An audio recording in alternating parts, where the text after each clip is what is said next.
Señor levanta conmigo su Biblia y dice, esta es mi Biblia, yo soy lo que dice que soy, yo tengo lo que dice que tengo, yo puedo hacer lo que dice que puedo hacer. Hoy recibiré la palabra de Dios, confieso en mi corazón y nunca más seré igual. Estoy a punto de recibir indestructible semilla de la palabra de Dios. Nunca jamás será igual, en el nombre de Jesús. Amén, amén. Denle un fuerte aplauso al Señor, qué bueno que nos acompaña, qué bueno que se conecta con nosotros. ¿Está listo para la palabra del Señor? Amén. Aleluya. Hoy quiero que reflexionemos y comencemos a partir de una frase de un psiquiatra suizo. Y es que esta persona padeció aquello que estudió. Muchos de los descubrimientos que se hacen surgen a través de una necesidad. Y este hombre llamado Carl Jung estudia este tipo de pensamiento. El hombre moderno camina en la noche oscura del alma. ¿Ha caminado en la noche oscura del alma? Donde parece que todo se cierra, donde parece que no hay solución. Las personas caen en una profunda depresión, en una ansiedad profunda. Es el mal de este siglo, aunado con el estrés, la angustia emocional, y el ser humano lo ha experimentado a lo largo de la historia. Y este psicólogo lo retomó de un cristiano, allá por el siglo XVI, un cristiano llamado San Juan de la Cruz.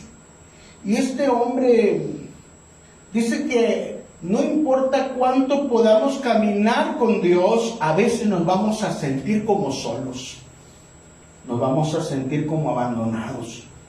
Y si una persona que está en comunión con Dios siente este tipo de procesos en su vida, ¿qué será de aquellos que caminan sin la luz de Cristo? La noche oscura del alma. Todo es oscuridad. Y simplemente a veces vemos paso a paso que damos esa luz, como dice la Escritura, lámpara es a mis pies tu palabra. Así que esa Escritura muchas veces no nos va a mostrar todo el panorama, sino nos mostrará el camino, el paso que tenemos que dar. Y el siguiente, para cuando termine nuestra vida, habremos pasado valles, colinas, desfiladeros, lugares pantanosos, lugares espinos, todo tipo de terreno, pero la palabra y Dios nos han estado guiando todos los días de nuestra vida. Pero en esos momentos parece que el éxito no llega, todos abandonan, la razón no consuela en que uno se pueda aprender unos cuantos versículos y diga, Dios está conmigo. Parece que en esos momentos nuestra angustia aumenta en nuestra mente, en nuestro corazón, lo que dicen las personas, las circunstancias en las que nos estamos desarrollando. Aún la religión, si lo tomamos como religión y no como una comunión en Dios, se vuelve algo mecánico. Ya sabe lo que va a pasar, ya sabe cómo se va a predicar. Hoy vengo, mañana no vengo, o lo hago como algo monótono, pero no me nutre, no nutre mi alma, no nutre mi espíritu. Y cada día caemos más en una desesperación, parecer que nos encontramos sin rumbo y sin propósito. Este hombre Jung estudió la neurosis y dice que la neurosis es siempre el sufrimiento del alma que no ha encontrado sentido.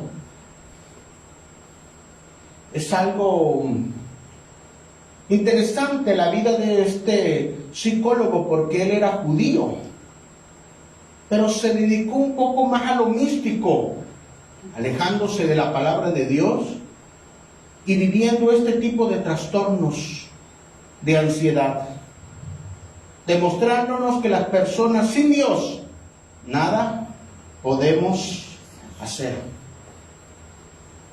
Pero un filósofo griego, un escritor griego, Sófocles, este hombre ya había escrito en los tiempos de la Grecia antigua y había hecho una obra maestra llamada Edipo Rey, en la cual el protagonista había hecho las cosas correctas. Lo había hecho paso a paso. Pero resulta que aún actuando con integridad, su vida es una tragedia. ¿Le ha pasado? ¿Ha visto a alguien que hace las cosas bien y parece que el mundo se cierra? Esto no lo comprende hasta que finalmente él encuentra la verdad. ¿Qué sucedería si viviéramos la verdad en su máxima expresión llamada Jesucristo?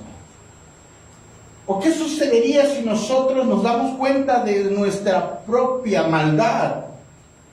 Porque nosotros nos vemos subjetivamente, como yo pienso que soy, como yo creo que soy, o vemos a las personas de la misma manera, este es bueno, este es malo, pero quien conoce el corazón es Dios. Las circunstancias también pueden ser vistas dependiendo del ángulo en el que yo lo mire, ¿verdad? Por eso los espejos en los centros comerciales de ropa son especiales. Ahí uno se ve flaco. La perspectiva parece que cambia. Pero ¿qué sucede cuando vemos la verdad? Este hombre de Edipo ve la verdad y se saca los ojos. Es algo que sucede de forma simbólica en las personas de ese tiempo. Cuando una persona descubre la verdad, muchas veces dice, no la quiero ver. ¿Cuántas personas saben que han rebasado su crédito, pero dice, no lo quiero ver, da el próximo tarjetazo? ¿Cuántas personas saben que su matrimonio está a punto de destruirse y no lo quieren ver? Que sus hijos están perdidos y no los quieren ver. Quizá no hagamos lo mismo que el protagonista de Edipo. No nos sacaremos los ojos. Pero hay cosas que no queremos ver, y es que la verdad muchas veces en nuestra vida es demasiado fuerte.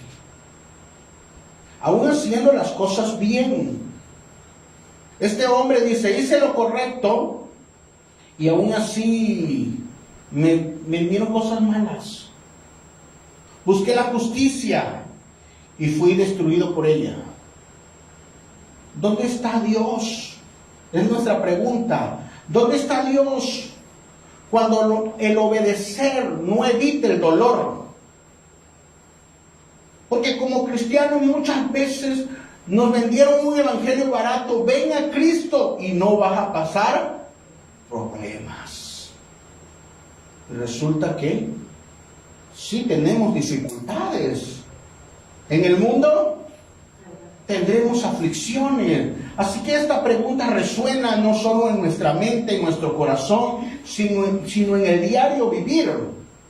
Ya sea en la psicología, ya sea en la tragedia griega, o ya sea en la Biblia, este pensamiento, este principio universal, la fidelidad no siempre evita el sufrimiento. Pero en Dios el sufrimiento puede ser redimido. Así que parece que hay una contradicción entre lo que es la obediencia y lo que es la oscuridad. entre lo que está escrito y lo que es realidad. La obediencia no garantiza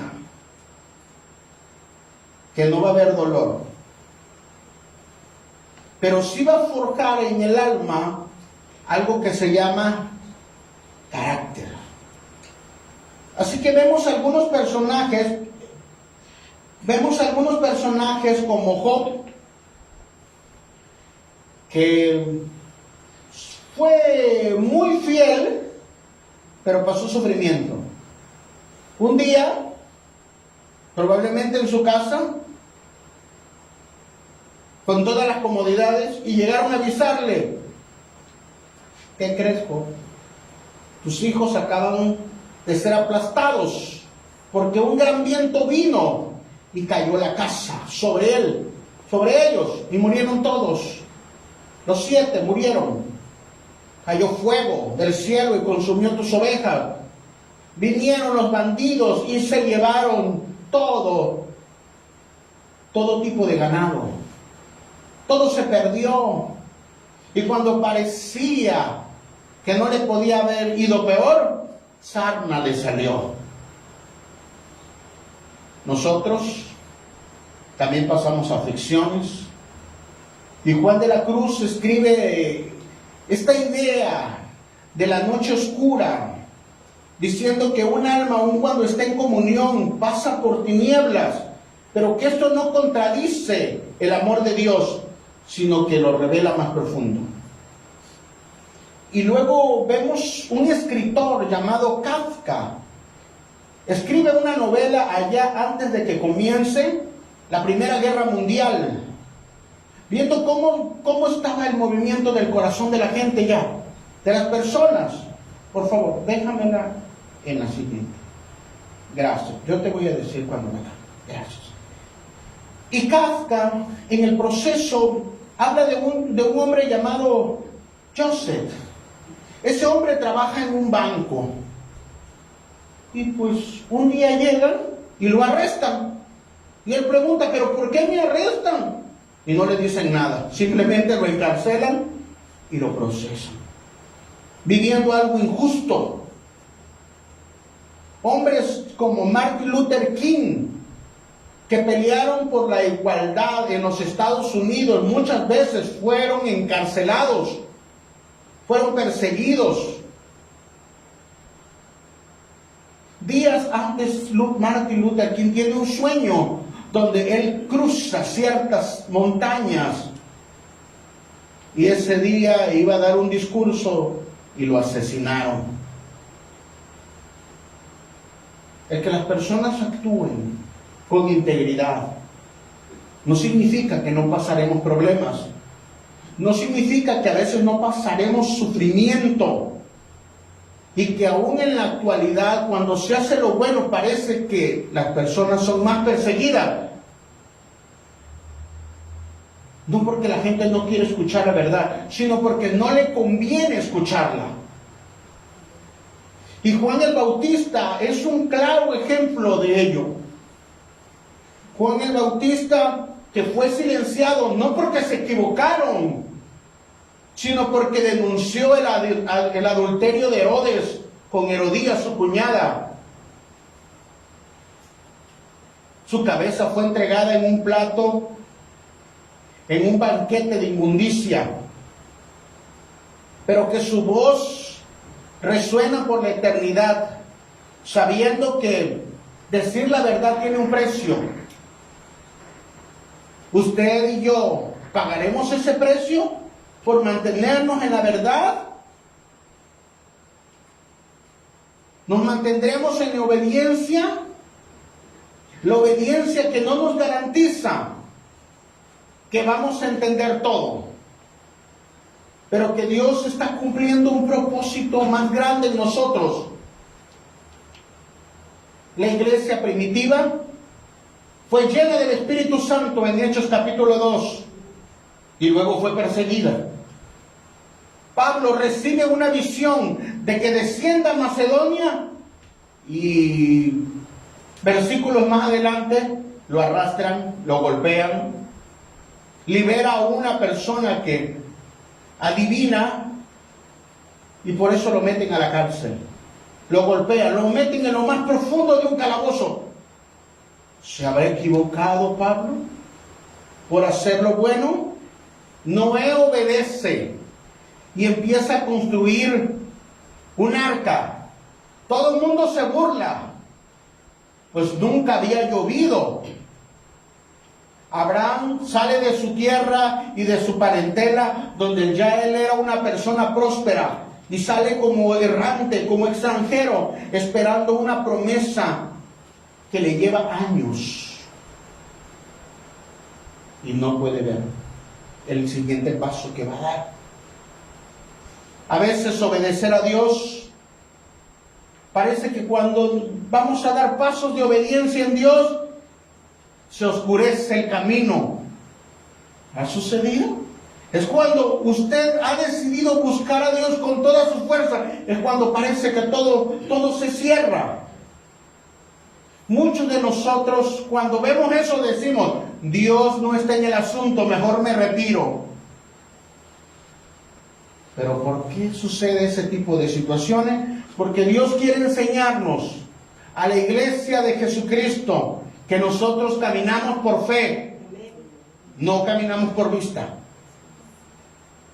En el tiempo de Habacuc, uno de los profetas del Antiguo Testamento, Israel, en el 610 aproximadamente, ya había caído en corrupción. Estaba el templo, se hacían los rituales, parecía que la ciudad de Judá estaba bien, pero la corrupción se había infiltrado en todas las esferas políticas, religiosas, sociales.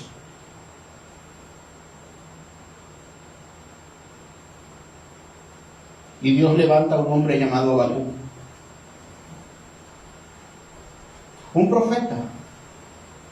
Usted y yo diríamos: va a levantar un hombre de Dios para que les dé consuelo, para que les diga cosas bonitas, para que le diga lo que quieren escuchar. Pero lo que le muestra a Dios a Habacuc es que un reino, un imperio se está levantando, el imperio babilónico. Y lo está viendo cómo está destruyendo las naciones. Así que la corrupción no solo es interna, sino que el peligro viene desde afuera. Lo que Dios le muestra a Habacuc es que Babilonia logrará destruir al pueblo de Dios. Habacuc no lo entiende. Él clama con todas sus fuerzas. Él dice: ¿por qué callas? ¿Por qué callas cuando el impío devora más al justo? Es algo que sucede en todas las épocas. Pareciera que el mal le gana a los buenos. Pareciera que la injusticia y la corrupción gana. Y por eso muchas personas no quieren ya hacer lo bueno. No quieren hablar con la verdad. No quieren caminar con integridad. Porque vemos al impío prosperar. ¿Por qué lavaré mis pies? ¿Por qué limpiaré mi alma? Parafraseando el Salmo 73. Habacuc no lo entiende. ¿Cómo puede un Dios santo usar lo impuro? ¿Cómo puede un Dios justo usar a Babilonia para corregir a Judá? Dios puede usar a de allá afuera para corregirnos a nosotros. Habacuc escucha a Dios, pero no lo entiende. Lo obedece, pero se desespera. Cree, pero lo que está pasando contradice lo que él ve. Dios le dice: en un futuro yo voy a restaurar a Israel, pero primero Babilonia los va a destruir. No es algo que queremos escuchar. Cuando nosotros oramos a Dios, queremos que la respuesta llegue 2 minutos después que hemos orado, y rápido porque empezó a llover. Habacuc es como nosotros. Se desespera, somos humanos y decimos probablemente, o Dios se equivocó, o tengo que salir de aquí. Y Dios le muestra una visión a Habacuc y él simbólicamente dice, tengo que escuchar mejor a Dios. Que Dios me explique. No es que yo no crea en Dios, es que no le entiendo. Cuando estamos pasando sufrimiento, cuando estamos pasando algo que no entendemos y estamos buscando de Dios, cuando la enfermedad llega, cuando parece que los hijos se pierden, cuando hay problemas en el matrimonio y uno estuvo buscando de Dios. Habacuc sube de forma simbólica, lo vamos a decir así, y escucha una declaración de Dios que tiene que resonar en nuestro corazón.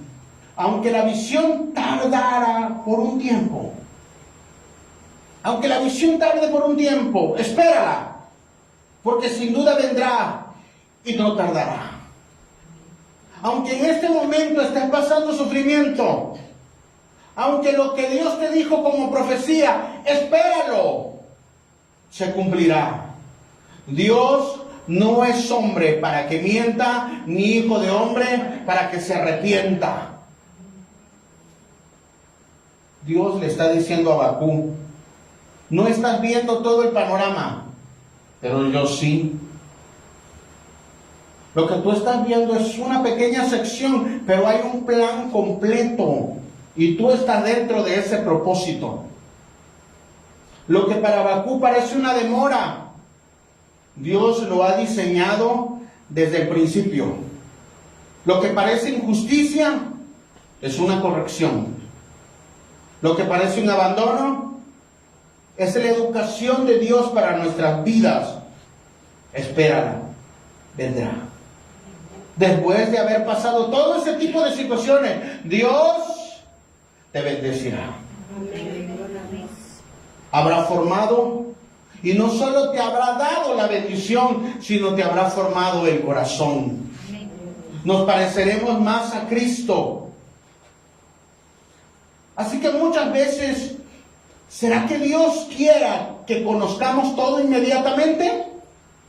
¿O que confiemos en Él? Aun cuando Él no nos da la respuesta. Tu palabra es lámpara a mis pies. Él nos está guiando paso a paso. Y a veces hay una tensión entre la fe y la realidad. Lo que estoy viviendo no se parece a lo que Dios me dijo. Sigue caminando en fe. Dios no necesita que nosotros entendamos. Él seguirá siendo fiel. Su amor no depende si lo entendemos. Su naturaleza eterna dice que Él es bueno, misericordioso. En medio de esas dificultades que pasamos mientras caminamos en fe, Dios está refinando tu fe. Dios está formando el carácter. Y cuando más parece que está lejos, es cuando más estamos buscando del Señor. San Gregorio dice, a veces Dios se esconde, no porque Él sea oscuro, sino que nuestra mirada no puede ver tanta luz. ¿Qué hacemos cuando lo que vivimos, cuando lo que estamos sintiendo, caminamos por fe? Aun cuando nosotros digamos y estamos seguros de que escuchamos a Dios, de que ese rema venía en la palabra y yo lo escuché, estoy seguro cuando esta promesa era para mí. ¿Ha sido fácil? ¿Ha habido dolor? ¿Ha habido angustia? ¿Nos hemos detenido? ¿Hemos avanzado? ¿O nos hemos quedado en el suelo? ¿Cómo reaccionamos ante eso? Punto número 1. La obediencia no garantiza la ausencia de sufrimiento, pero sí la presencia de un propósito. Que mientras caminemos, no estamos exentos de que no vamos a sufrir, de que no habrán imprevisto o que no habrá circunstancias que nos quieran detener. Pero en medio de esa situación, podemos decir que Dios tiene un plan, que Dios no falla. Diga, Dios no falla. Él nos está formando, Él nos está guiando y muchas veces nos está poniendo a prueba. Dios no falla, aunque a veces no entendemos su camino. Su fidelidad nos sostiene en ese proceso, porque no somos nosotros. Él prueba, Él forma y Él guía. El Salmo 34:19 dice: muchas son las dificultades del justo, pero de todas ellas lo librará Jehová. Este versículo no niega que vamos a sufrir, que no vamos a pasar dolor. Lo incluye. No endulza, pero sabe que en Cristo todo lo puedo y nos fortalece. Dios nunca nos dijo que iba a eliminar el dolor. Al contrario, lo único que nos prometió y de lo que podemos estar seguros es que en medio del dolor y del sufrimiento y de la prueba, Él está con nosotros. Y que Él usará ese dolor para transformar nuestro corazón y nos parezcamos más a Cristo. San Agustín nos dice que Dios no permitiría el mal si no pudiera sacar algo bueno de ello. A veces vamos a pasar situaciones muy difíciles, pero de todo eso Dios tiene un propósito. Juan Calvino dice que el timón nos sigue teniendo Dios. Qué precioso. Puede repetir conmigo: Dios tiene el control. Dios sigue dirigiendo mi barco. Y si Él está con nosotros, ¿quién con nosotros? Contra nosotros. Dios está en medio de nosotros y Dios nos está guiando.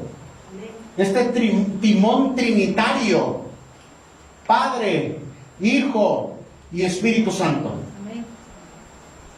El Padre nos tenía un plan desde el principio. No se inventó el plan cuando tú y yo íbamos a ser salvos. Él planeó salvarte antes de la fundación del mundo.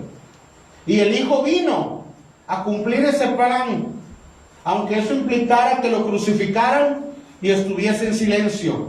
Y el Espíritu Santo después vendría a caminar con nosotros, a formarnos. El plan está en marcha. No nos dejará y no nos desamparará. Es el mismo Dios que nos lleva al desierto, no para destruirnos, sino para revelarnos su gran amor. A veces va a permitir prisiones y a veces no nos contestará de inmediato. Romanos 3:5 dice: la tribulación produce paciencia. ¿Puedes repetir conmigo este versículo? La tribulación produce paciencia. Y la paciencia, carácter probado. Y el carácter probado, esperanza. Así que es un proceso, hermano. Dios está formando en nosotros carácter. Después de que pasamos una situación difícil, podemos comprender a los más débiles. Y sabemos que no hemos salido de esas situaciones por nuestras propias fuerzas, sino porque el Rey de Reyes y Señor de Señores nos ha sanado, nos ha ayudado, nos ha levantado y enviado a Jesucristo. En todo, muchas veces las cosas no tienen sentido. No pueden tener sentido. Pero Él no dejó de ser Dios. Él sigue siendo fiel. Segunda de Timoteo 2:13 nos dice: Él es fiel, aunque nosotros seamos infieles. El cielo se puede haber oscurecido cuando estaba Cristo en la cruz. Los discípulos huyeron en ese momento. Los líderes se burlaron. Y en ese momento más oscuro, Cristo está rodeado de malhechores. El que no cometió pecado.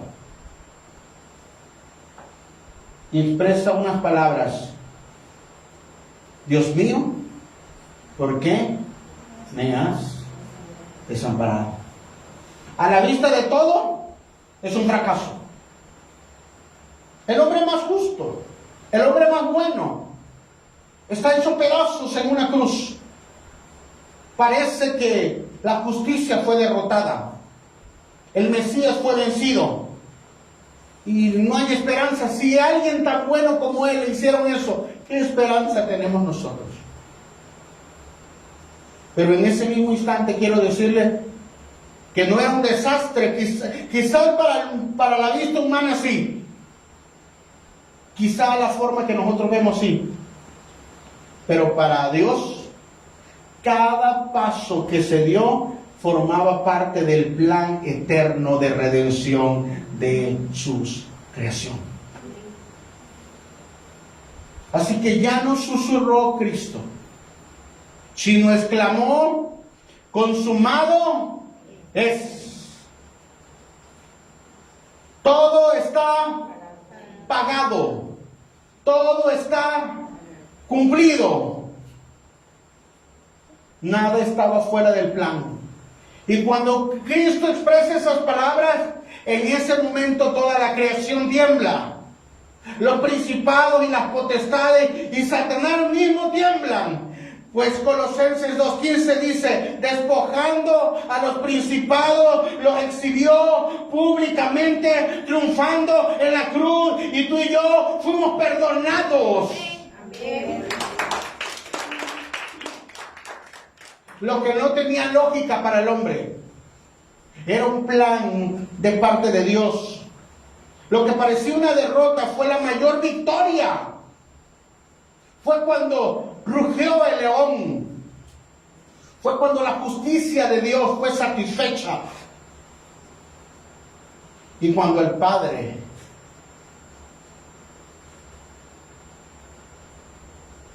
finalmente rasgó el velo del templo, y ahora nosotros podemos acercarnos confiadamente. Dios no falló. Dios no improvisó. Dios no llegó tarde. Dios estaba guiando a cada segundo la redención, incluso en la hora más oscura de Cristo. Y cuando digo la hora más oscura, esto es literal, porque se oscureció el cielo. Charles Spurgeon dice: Dios es demasiado bueno para ser cruel, demasiado sabio para equivocarse. Cuando no puedas rastrear su mano, puedes confiar en su corazón. Él es bueno. Él es bueno. Él es bueno. Y su misericordia es para siempre. En medio de toda situación, Dios nos está guiando. En medio del dolor, en medio del sufrimiento, Él prueba, Él guía y Él está formando. Nada sucede al azar.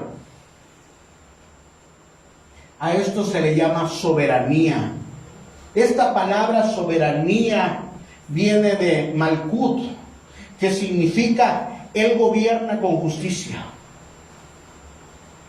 Se deriva de la palabra Melech, que significa rey, el que reina. La soberanía de Dios es su derecho y reina sobre todas las cosas. ¿Quién le va a decir a Dios cómo hacer las cosas?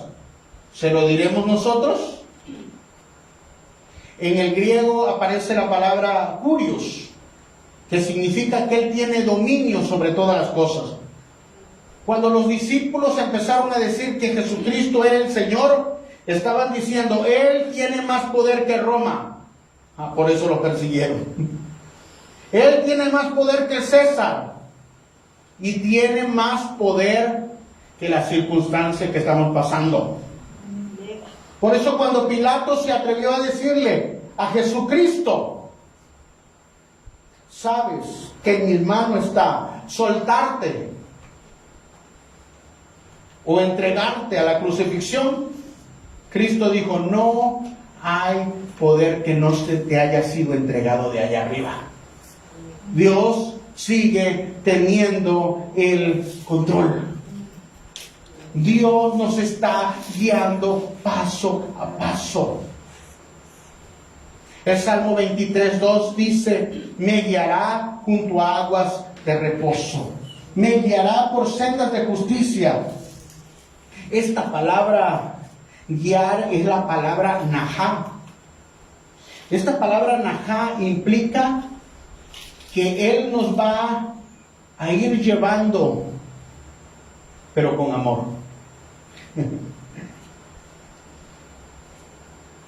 Con cariño. El verso que sigue de este 3 dice, aunque ande en valle de sombra de muerte. Este valle es un valle profundo y de espesa oscuridad. ¿Nos hemos encontrado en él? Un valle profundo de extremo peligro. Un valle profundo de terror. Tei, Sal, Malbec. El valle de sombra de muerte. Cuando más difícil es la situación, es cuando Cristo viene y te dice, sigue adelante. Amén. El valle de sombra de muerte tenía desfiladeros. Muy probablemente solo era un pasillo. Si hacía un mal movimiento el pastor, se iba con todas las ovejas. Es muy probable que la oveja estuviera asustada entre tanta oscuridad, entre el viento que golpea la roca. No puede ver la oveja. Por naturaleza solo ve algunos metros. Así que el pastor tiene que hablarles muy calmadito. Todo va a estar bien. Pero algo precioso de este salmo es que los va a llevar a delicados pastos. Vamos a cruzar el valle de sombra de muerte. Vas a cruzar el valle de sombra de muerte. Yo no sé si has estado en el valle de sombra de muerte, donde nadie te entiende, donde alguien ha fallecido, donde todo se ha dado la espalda. Pero ahí el gran pastor dice, yo no voy a dejar que caigas a lo más profundo. Yo te voy a sostener. Yo te voy a llevar.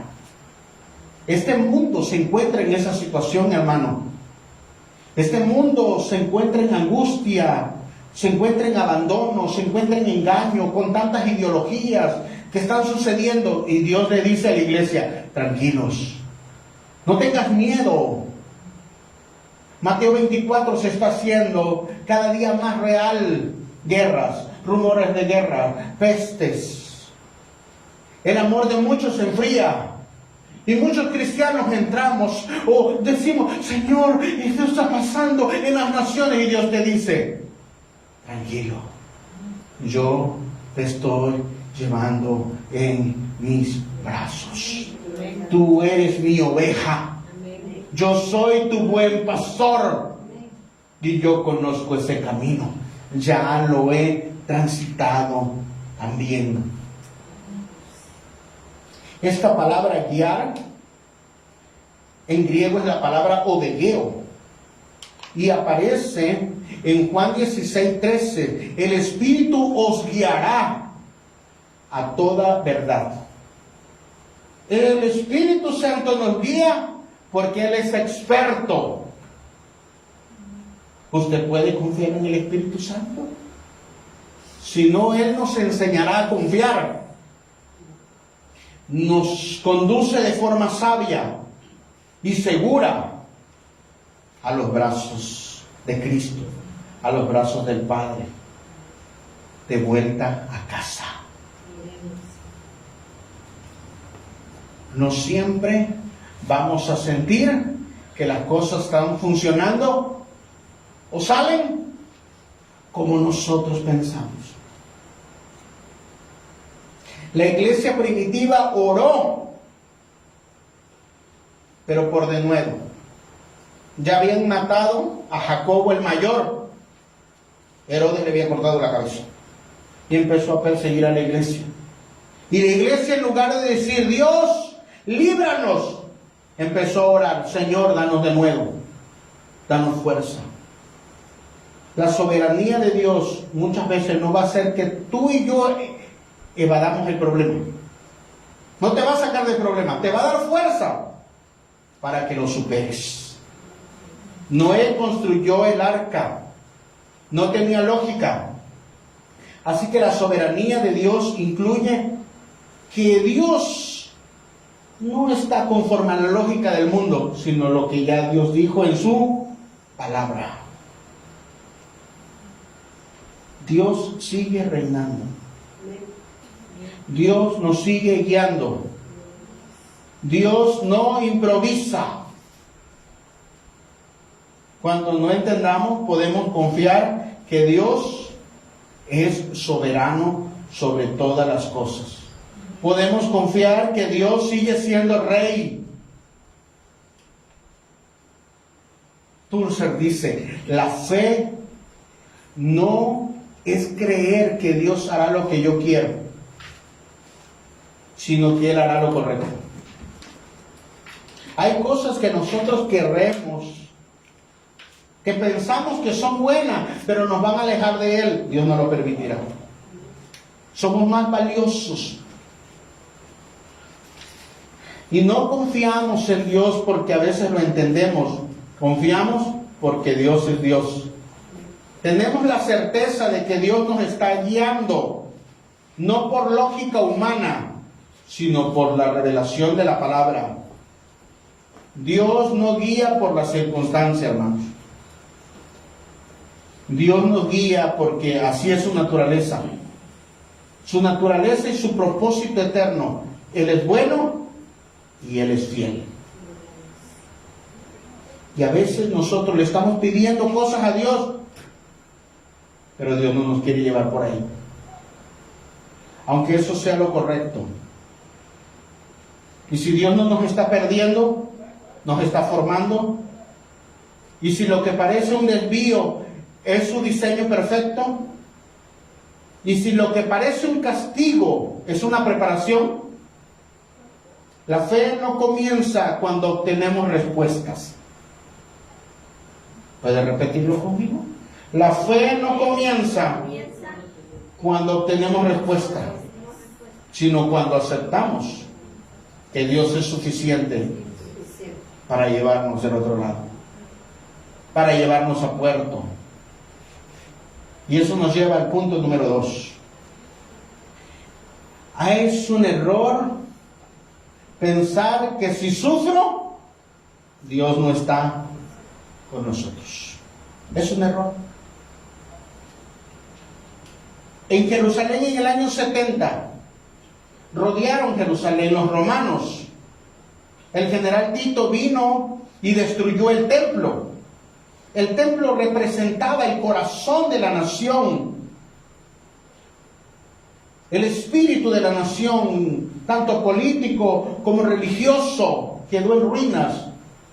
No era algo nuevo. Jesús había predicho, profetizado, de este templo no quedará piedra sobre piedra. Algo estaba sucediendo dentro de los muros de Jerusalén. El colapso no había comenzado afuera, había comenzado ya desde adentro, cuando las personas resistieron a Dios. Los celotes, que eran parte de las sectas judías o de esa nación, proclamaron guerra santa. Eran la parte guerrillera. Los fariseos defendían su propia interpretación. Los saduceos se aferraron al poder sacerdotal. Y los esenios se fueron al desierto. Se aislaron y nada más oraban que un día iba a venir el juicio. Todos pensaron que tenían la razón, pero no discernieron que Cristo ya había llegado. Y Él había dicho, no quedará piedra sobre piedra. Se atrincheraron en el templo, hermanos. Se escondieron en el templo cuando Roma rodeó Jerusalén. Rodearon el templo. La gente se metió al templo. Y usted podrá decir, pero para huir, no, entre ellos mismos se mataron adentro. Los celotes con los guerrilleros. Pareciera que entre ellos, que eran hermanos, había más odio que los que podía tener Roma contra ellos. Creyeron que el templo era la garantía para estar a salvo. Y resulta que fue su peor ruina. Josefo documenta que la destrucción fue peor dentro. Se mataban entre sí más rápido que los enemigos. Rabí Yohanan ben Zakkai fue uno de los pocos entendidos que se dio cuenta que el templo ya había pasado a segundo término. Lo sacaron en un ataúd y él dijo, el sacrificio de los labios será mayor ahora que los altares. Él tuvo discernimiento. Hermanos, para ellos fue un gran sufrimiento que hubiesen destruido el templo, pero no entendieron que había un plan mayor. En Tiray dice, muchos defendieron con violencia el templo, en el cual Dios ya no estaba. Larry Hurtado dice, la fe institucional se volvió un obstáculo en el testimonio encarnado. Idolatraron el templo. Se aferraron a los muros y perdieron la palabra. Se refugiaron en lo visible y perdieron lo invisible. Lucharon para la estabilidad y perdieron el reino. No discernieron el templo o el tiempo y se confundieron y no vieron que el Mesías ya había llegado. Se aferraron a un lugar, se aferraron al templo donde Dios ya no estaba. Actuaron como la gloria de Dios, como si Dios dependiera del lugar, cuando era el templo el que dependía de la gloria de Dios. Pero Dios hace mucho tiempo ya se había ido. Hermanos, a veces nosotros no entendemos que el dolor nos está sacando de ciertos lugares, que Dios lo está usando. Y a veces pensamos que es fe, es lealtad, pero en realidad ¿será lealtad o es apego humano? El templo cayó, su sistema cayó, y no entendieron que lo que parecía fidelidad era una ceguera disfrazada de religión. Hermanos, a veces el dolor nos va a empujar a salir donde ya Dios no está. Los judíos se atrincheraron en el templo y en lugar de decir vamos a unirnos, para pelear con los romanos, resulta que dijeron, mátame, te mato, entre todos vamos a matarnos, pero que los romanos no nos maten. ¿No era el templo el lugar de adoración de Dios? Lo profanaron con su propia sangre, con el egoísmo. Muchos lugares la presencia de Dios no está, y lo que reina es la destrucción de un hermano contra otro hermano, de un líder contra otro líder. Ya no está Dios, Dios se ha ido. El evangelio a veces se utiliza como utilitarismo. C.S. Lewis dice, el dolor es el megáfono de Dios para despertar a un mundo sordo. Hermano, cuando aumenta el dolor, Dios te está hablando. Pero muchas veces hemos silenciado ese dolor. Si algo nos incomoda, o contradice o hiere, entonces no viene de Dios. Job 23:10 nos dice, Él conoce mi camino, me probará y saldré como oro. El pensamiento moderno es, si me hace bien, es de Dios. Si me trae paz inmediata, hice lo correcto. Y si no trae sufrimiento, entonces voy bien. Pero si trae sufrimiento, lo reprendemos. A esto se le llama utilitarismo espiritual. Una fe medida por lo que es útil emocionalmente, que tenga resultados inmediatos. Si duele, no es la voluntad de Dios. Si hay lucha, no estoy en el propósito. Si no tengo éxito, Dios no está con nosotros. Pero la Escritura contradice esto, porque Moisés, ¿dónde fue guiado? Al desierto. Jeremías lo metieron a un pozo y luego le pegaron por fiel. Y a Cristo lo crucificaron en una obediencia perfecta. John Piper dice, Dios está haciendo 10,000 cosas en tu vida. ¿Puede repetirlo conmigo? Dios está haciendo 10,000 cosas en mi vida. Y a lo mejor solo entienda 3. Dios está haciendo muchas cosas para cuidarnos, para protegernos, para prosperarnos. Pero a veces no lo entendemos. Debemos estar seguros en una cosa, en la palabra. La palabra es la verdad. Y no se basa en un sentimiento. Se recibe por fe y creyendo que Dios es fiel. Muchas veces este tipo de cosas se reemplazan. La fe se reemplaza por un pragmatismo. El sufrimiento no niega a Dios. Dios no solo es la fuente de alivio. En medio del dolor, Dios está formando. Dios está probando. Dios está tallando y Dios nos está sosteniendo.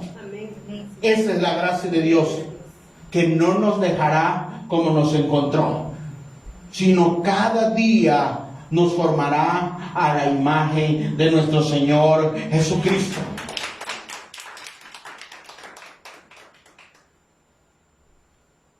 Y si lo incómodo no es una señal de error, si no es una señal de dirección, decir, hay dolor porque estoy formando en esto, estoy cambiando. Y si nosotros a veces rechazamos las cosas dolorosas, pero Dios las está usando para despertarnos, hay cosas, hay relaciones No estoy hablando del matrimonio, pero estoy hablando de amistades, de lugares que ya causan dolor en nuestra vida. Dios te está diciendo, ya ese no era el lugar. Y Dios te empuja, te lleva. Porque Dios no se va a detener en el propósito que tiene contigo. No midamos las cosas nada más por los beneficios que tenemos. Y a veces solo los beneficios, pero no estamos en la verdad. El Evangelio no siempre nos va a hacer sentir bien, hermanos. Pero siempre Dios estará formando en nosotros a nuestro Señor Jesucristo. Amén. ¿Y si las contradicciones no son un error? ¿Y si el aula donde Dios nos está enseñando es lo que estamos pasando? Isaías 55:8 dice, porque mis pensamientos no son vuestros pensamientos, ni vuestros caminos, mis caminos, dice el Señor. Pero muchas veces nosotros malinterpretamos bien. A veces malinterpretamos la Escritura. Le exigimos a Dios. Ya no intercedemos. Presionamos a Dios. Si no lo haces, me voy. No confiamos en Dios. Queremos manipularlo.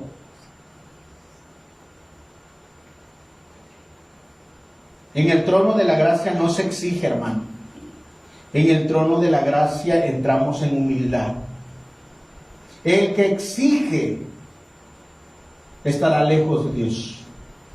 Pero el que se postra quebrantado ahí en tu dolor, en lugar de estar renegando, póstrate y dile, Señor, yo sé que tú tienes el control. Dice, el que se postra quebrantado descubre la misericordia que ya lo está esperando ahí.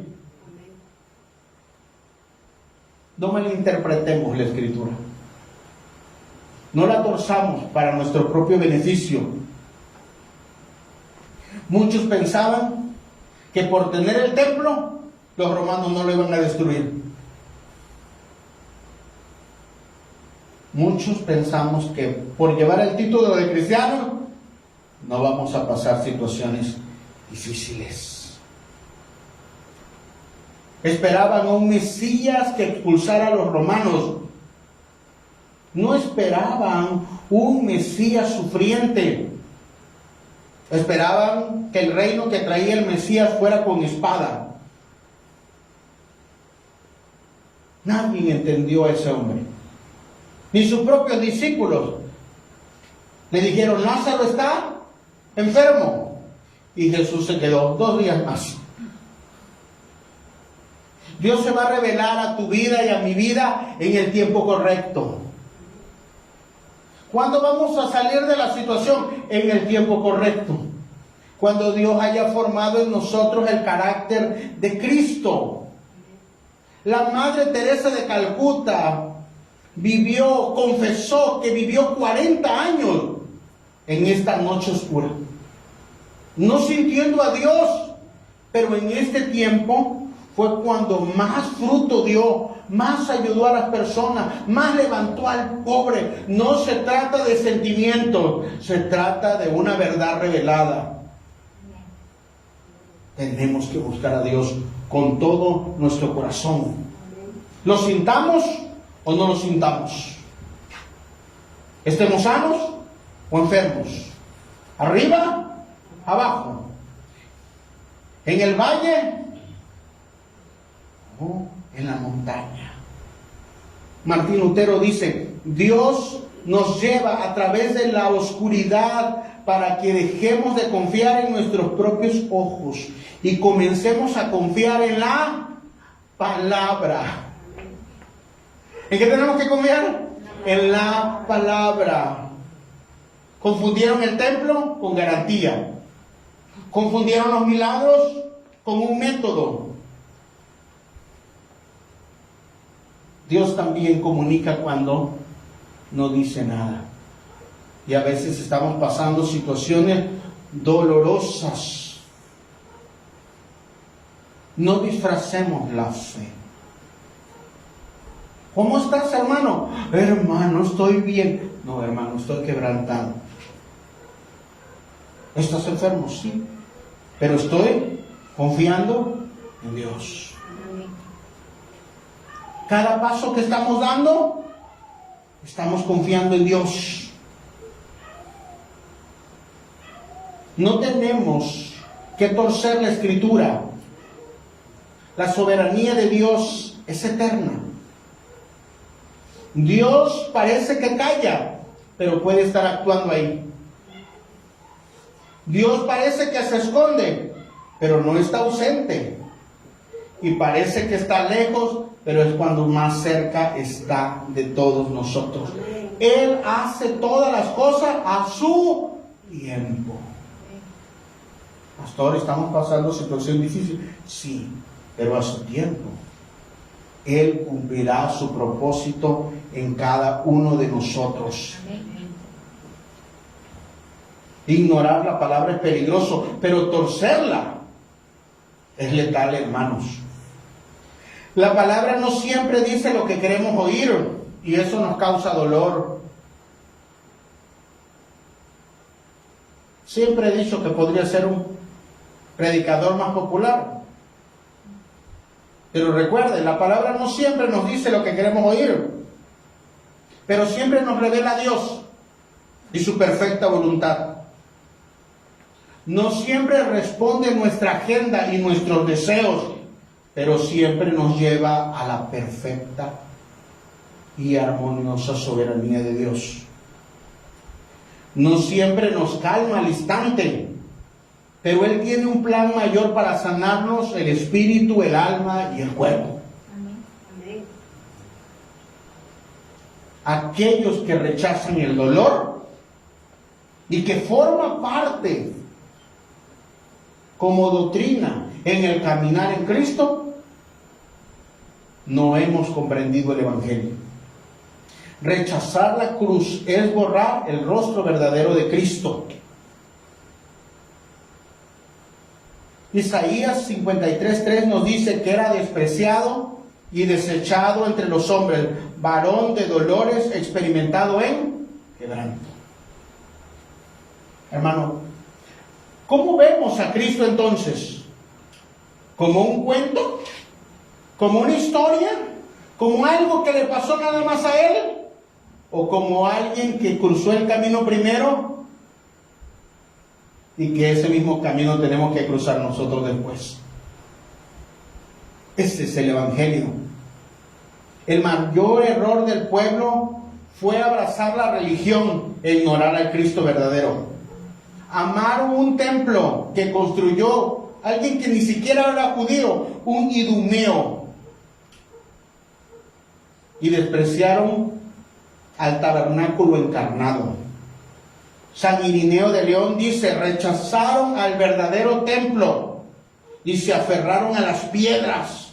Muchos se aferran más a la religión, muchos se aferran más a la comodidad, muchos se aferran porque conocen personas, pero ya no están en el lugar donde Dios ya no habita. Juan 2:19 dice: destruid este templo y en 3 días lo levantaré. Ellos no querían al cordero, querían al león.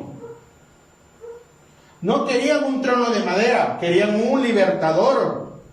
No querían al Mesías sufriente, querían aquel que los sacara de la esclavitud romana. Prefirieron a Barrabás y crucificaron al autor de la vida.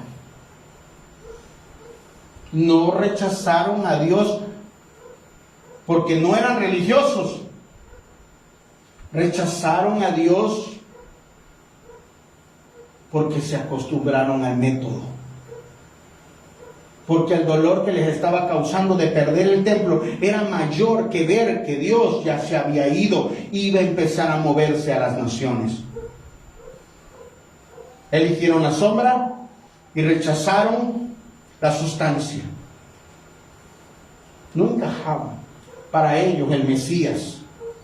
Hermanos, el Mesías de la Biblia, el Mesías del Evangelio, sufre, padece, llora, ríe, es de carne y hueso como nosotros. Por eso Él nos comprende en cada uno de los procesos que pasamos nosotros. Y este proceso del sufrimiento no es ajeno a Él.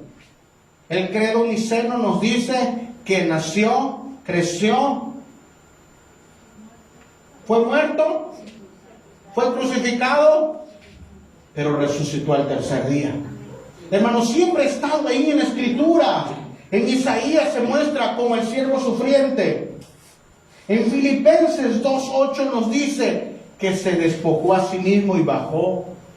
Hijo nos es dado, niño nos es nacido. 600 años antes de que Jesucristo bajara a la tierra, e Isaías ya lo profetizaba. Y Lucas 24 nos dice que no era necesario que esto sucediera. Hermanos, todas las características de cómo iba a sufrir Cristo está desde el principio. Desde el principio de Génesis, como una tipología, vemos a José que sufre injustamente, es Cristo. Cuando vemos que Abraham sube a la montaña a sacrificar a Isaac, y cuando está a punto de matarlo, una voz le dice: no lo hagas, yo sé que me temes. Y está un cordero ahí, y reemplaza a Isaac. Siempre ha estado ahí en la Escritura que Cristo iba a padecer por cada uno de nosotros. El camino al trono de Jesucristo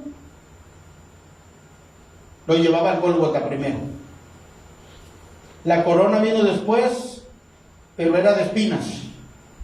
Y la victoria que compró con su sangre. Quien rechaza a Cristo como el siervo sufriente, se ha creado un ídolo. Quien dice que nosotros no vamos a pasar aflicciones, no está en el Evangelio de nuestro Señor Jesucristo. Y muchos no entienden esto. Y no entendieron. Pedro le dijo: Señor, escapa, huye, esto nunca te acontezca. Judas se decepcionó y lo entregó. Tomás no creyó. Y los creyentes, cuando vieron la cruz, desaparecieron. Por eso hoy, en este tiempo moderno, las iglesias se han adaptado no a predicar el Evangelio, sino a predicar un Evangelio diluido, a modo, pragmático, lo que la gente quiere escuchar. Cuando hablas de sufrimiento, cuando hablas de proceso, cuando hablas de prueba,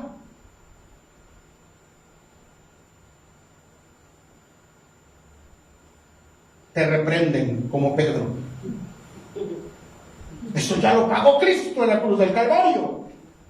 Sí, pero en el mundo tendremos aflicciones. A lo mejor somos como Judas y nos decepcionamos, pero a mí me ofrecieron dinero, mar, perlas, casa, todo bueno. Y nos decepcionamos como Judas. Y otros podríamos ser como Tomás, hasta no ver, no creer. Hasta que no me bendiga Dios, no me convierto.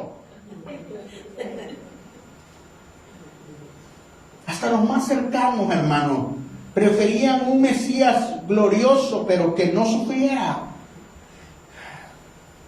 Hoy se predica de prosperidad, pero no se predica de purificación, y menos de santidad. Predicamos un Cristo que consuela, pero que no confronta. Uno que da propósito, pero sin obediencia, hermano. A mi modo. Y podemos predicar de Cristo resucitado, pero sin el Getsemaní. Sáltate esa parte. Ese no es el Cristo de la Escritura, hermano. Conocer a Cristo es aceptar que en su gloria Él fue humillado. Se hizo humilde. Y que no solo se trata de éxitos momentáneos, sino se trata del plan eterno que Dios tiene con nosotros. Lucas 24:26 dice, ¿no era necesario que esto le sucediera a Cristo? ¿No era necesario que Él muriera? Si Él no hubiese muerto, nosotros seguiríamos con nuestros pecados. Cristo no solo sufre, Él es el siervo sufriente. No es algo que surgió en la emergencia. Fue un plan desde el principio, desde antes de la fundación del mundo. Apocalipsis 13:8 dice, el Cordero fue inmolado desde la fundación del mundo. Siempre hubo un plan. No eres un accidente. Hay un plan para tu vida. Hay un plan para tu casa. Hay un plan para tu familia. Hay un plan para esta iglesia. Hay un plan para esta ciudad. Hay un plan para México. Hay un plan. Dios no entró en pánico. Y tú formas parte de este plan. Y a veces vamos a pasar situaciones, pero Dios está formando el corazón para ser más efectivo, para valorar más las cosas.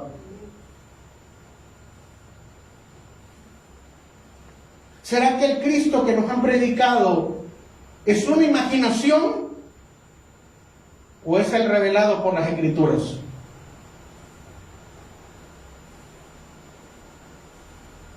Si quitamos la cruz, desechamos el lugar donde fue quitado nuestro pecado. Si ignoramos su quebranto, ignoramos que Él fue herido en nuestro lugar.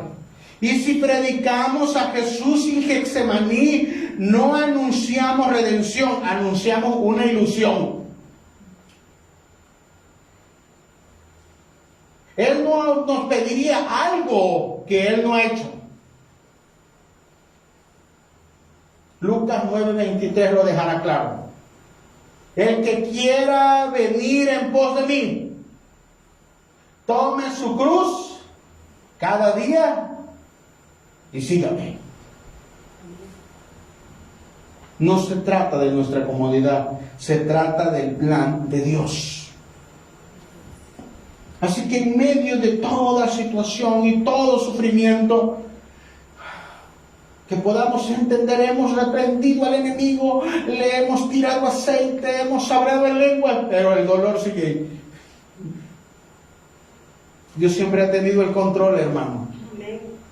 ¿Se acuerda de Job? Que fue a pedir permiso a Dios. No pueden tocarte sin que Dios lo permita.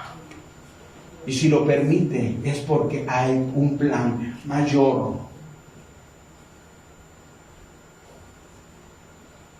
Punto 3. Cuando no entiendo lo que pasa, pero conozco al Dios que me guía. Dios no nos va a dar detalles. No está obligado a darnos detalles, hermano. Pero Él está cumpliendo su plan y su propósito en cada uno de nosotros, porque Él conoce el camino, Él ya lo transitó. Aunque la visión tardara, le digo a Habacuc, espérala. La profecía que Dios te dijo, espérala, se cumplirá. Amén. Cuando Cristo estaba en la cruz y estaba y parecía desamparado, en realidad es porque Dios iba a hacer un pacto al derramar hasta la última gota de su sangre. Cuando el Padre cayó, guardó silencio. Ese es el poder transformador que nos trajo salvación a nosotros. Y ese pacto está vigente. Y ese pacto está vigente. El pacto de la gracia, el pacto de la misericordia, el pacto de la salvación, el pacto de la vida eterna, en el nombre poderoso de Jesús. Así que si estamos pasando situaciones difíciles, y puede decirme, pastor, no estoy pasando, la estoy pasando bien. Pues a lo mejor que está saliendo del valle de sombra. Pero ¿cuántos que han pasado el valle de sombra entienden que si no hubiese sido por su misericordia y por su gracia, no salimos de ahí. Pero los que están pasando esa situación difícil, los que ya pasaron, entendemos que Cristo lo pasó primero y nos ha llevado, y ahora podemos comprender al hermano. Los que hemos estado enfermos, comprendemos a aquellos que se encuentran en una cama, aquellos que hemos sido traicionados, aquellos que las personas nos han dado la espalda. Comprendemos a aquellos que son débiles, porque nosotros también fuimos débiles, y en lugar de que Cristo nos echase al valle de sombra, Él nos cuida. No estamos solos, nos está guiando. Este dolor está formando algo en tu corazón. Dios nunca prometió que íbamos a entenderlo todo, pero sí que Él estaría con nosotros. En eso consiste la pedagogía de Dios, hermano. ¿Qué es la pedagogía? El arte de saber enseñar. Y si alguien sabe enseñar las cosas para que nos queden claros, ese es Dios. Y utilizará las circunstancias, todas las cosas, para que nuestro carácter se parezca más al de Cristo. ¿Lo hará por sentimiento o por circunstancia? No, lo hará por su palabra. Su palabra es la verdad. Pues andamos por fe, no por vista. Dios no necesita darnos explicaciones, hermano. Cuando algo no cuadra, pero está usted haciendo conforme a la palabra, siga caminando en fe. No se detenga.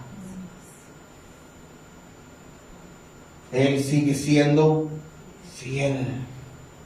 Ser Dios significa que Él actúa con fidelidad, aunque muchas veces no lo entendamos. Nosotros como seres humanos, como seres caídos, podremos decir, pero Cristo tenía dos naturalezas. Pero Él era humano y sintió en el Getsemaní. Se sintió tan angustiado hasta la muerte. Así que Él nos entiende, hermano. Y uno de sus discípulos más cercanos, el apóstol Pablo, dice en Filipenses 4:11, he aprendido a contentarme. ¿Puede repetir conmigo esto? He aprendido a contentarme. En cualquier situación, dice el apóstol Pablo.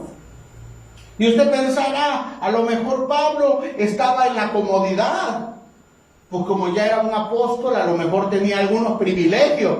No, hermano, Pablo estaba en la cárcel. Pablo estaba encadenado a un soldado romano. No sabía si lo iban a matar o lo iban a soltar. Y aún así escribió las cartas a los filipenses, a los colosenses, a los efesios, animando. ¿Cuántos están pasando o pasaron por situaciones muy difíciles y en esos momentos las personas se acercaban y te contaban sus problemas? Y tú orabas por ellos. Y a veces nos ven fuertes, pero también estamos pasando situaciones muy difíciles. Y el apóstol Pablo representa eso. Pablo estaba orando por las iglesias, pero él estaba en la cárcel. Y tenía que caminar como usted y como yo. Tenía que caminar en fe, porque sabía que todo tenía un propósito. Este versículo va a entrar en contexto. El verso 11 se alinea con el 12, que dice, sé vivir humildemente y sé tener abundancia. Todo lo puedo en Cristo que me fortalece. Sí, todo me puedo en Cristo, pero en la cárcel. No era una declaración de positivismo, era una revelación de que humildemente, libre predicando el Evangelio o en la cárcel, la fe en Cristo era lo que lo sostenía. Porque aunque andemos caminando el valle de sombra, Cristo está dentro de nosotros. No permitirá que te hundas, sino que Él te guiará por sendas de justicia.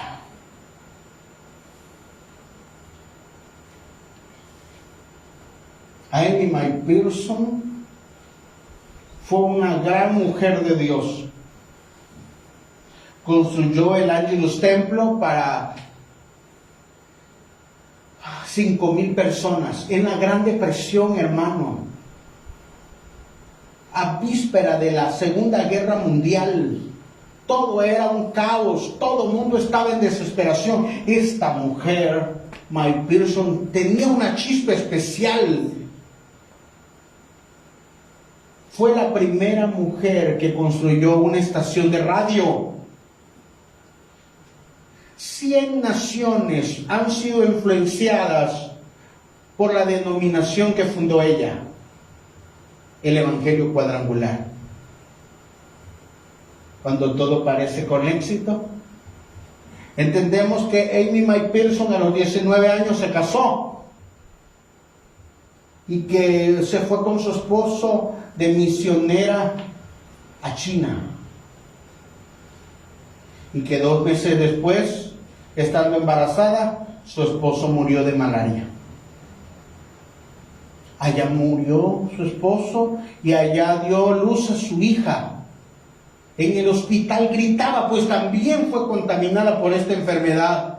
El dolor era insoportable y una voz que le dijo: irás, irás. Y en el momento que ella entendió que Dios no la había desechado, se levantó para predicar el Evangelio de nuestro Señor Jesucristo. Amén. Esta mujer ha influenciado las naciones, porque al igual que el apóstol Pablo ha comprendido algo, a veces vamos a pasar situaciones que no comprendemos, que usted y yo no comprendemos, que cerrada la puerta, nadie conoce lo más profundo de la noche oscura del alma que estamos pasando. No vemos fruto, tenemos duda y no entendemos nada. Pero cuando no encontremos la mano de Dios, no la veamos, confiemos que Dios es bueno. Confiemos en su corazón, dice Charles Spurgeon. Yo estoy con vosotros todos los días hasta el fin del mundo. Dios, aún en medio de la oscuridad, con la última, aún en medio de la oscuridad, sigue siendo fiel, hermano, en medio de la tormenta. Un día los discípulos cruzaron el mar y Cristo se durmió, Jesús se durmió. El viento pegaba con fuerza, el agua entraba dentro de la barca y los discípulos se asustaron, tenían miedo y Jesús estaba durmiendo, estaba cansado y le fueron a gritar: Jesús, Jesús, ¿que no te das cuenta que nos hundimos? Y Jesús les dijo: ¿dónde está su fe? La barca no se iba a hundir. El que hizo los cielos y la tierra, el que hizo el mar y le puso límites, el que creó al hombre, el que todas las cosas están sostenidas por la palabra de su poder, iba dentro de esa barca. No te vas a hundir, Cristo está viviendo dentro de ti. Los vientos pueden estar muy fuertes, pero Dios te llevará del otro lado. Los discípulos fueron del otro lado. Jesús se levantó en ese momento y le dijo al viento: calla, enmudece. Dios en cualquier momento puede callar tu tormenta, pero si no lo está haciendo es porque Él quiere que sigas confiando y quiere que sigas dando pasos de fe. Tú eres bueno, Dios. La fe no es una certeza emocional, es confiar que Él es fiel. No por lo que siento, sino su palabra es suficiente. Su fidelidad no depende de mi entendimiento. Yo soy el que soy. Éxodo 3:14. Él es el mismo en la cima y en el valle, en la tormenta y en la calma. Él es el mismo de ayer, hoy y por los siglos. ¿Por qué no hay donde está? Si ha pasado este valle de sombra de muerte, si ha pasado momentos difíciles, dígale gracias porque me estás guiando. Gracias porque gracias a ti salí de ese lugar. En lugares peligrosos, en lugares de terror. Ahí Dios estaba probando tu corazón. Cuando las personas se levantaron contra ti y tú no devolviste mal por mal, Dios lo que estaba procesando tu corazón para que hubiese bondad en ti. Cuando todos te dejaron solo o sola, era para que dependieras completamente de Él. Y si no comprendes lo que estás pasando, puedes decirle a Jesús: yo confío en ti, yo confío en ti, yo confío en ti, yo confío en ti. Dios está viendo tu situación. Dios te está escuchando. Dios no es indiferente, pero te está formando, te está preparando. Aunque otros hayan intentado mal contra ti, Dios utilizará eso para tu bien. Vengan, todos los que están cargados y trabajados, Él los va a hacer descansar en este día. Ahora sabes que todas las cosas porque Dios las permite.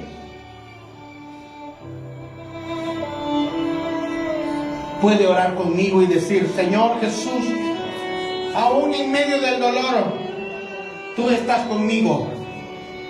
Aún cuando no entienda, tú estás formando mi corazón. Cuando las puertas se han cerrado, tú me estabas protegiendo y me estabas dirigiendo. Cuando otros buscaron mi mal, tú lo vas a usar para mi bien. Perdónanos. Perdónanos si hemos murmurado y pensado que eres injusto. Hoy reconocemos que en el desierto tú no nos abandonaste, nos estás formando. La prueba no es castigo, es parte del propósito. Y el silencio no es ausencia, es el aula. Me estás enseñando. Como iglesia, dile: danos de nuevo, danos fuerza, para que en todo proceso prediquemos a nuestro Señor Jesucristo. Pablo naufragó y enviaste sus ángeles. Envía ángeles a fortalecer a tu iglesia. Que en medio del sufrimiento reciba fortaleza, como Jesucristo, que enviaste a un ángel para fortalecerle, que enviaste a Simón de Cirene para ayudarlo a cargar la cruz. Creemos en ti, Dios, y creemos que tú sigues reinando en medio de la tormenta. Dile gracias. Gracias. No me dejarás, no me desampararás.